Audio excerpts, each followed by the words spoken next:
Kung gusto mo ng coaching hindi ganun kalaki at hindi rin ganun kaliit, yung sakto lang at syempre, matipid sa gas, check mo tong new arrival natin. I got you ulit.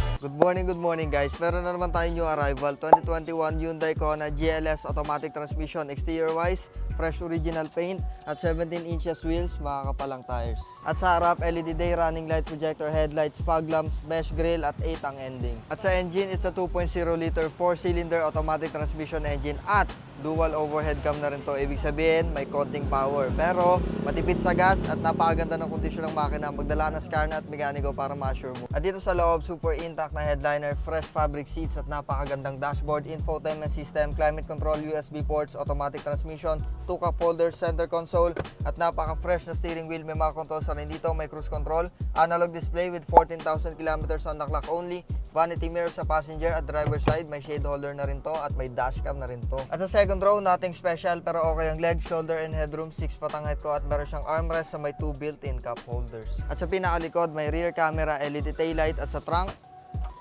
napakaluwag ng trunk space at kompleto ng tools, spare tire and jack. And by the way guys, naka 4-wheel disc brake na rin to.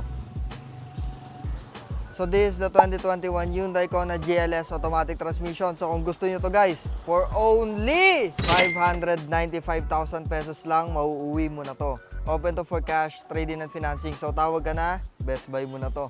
Thank you guys, peace out.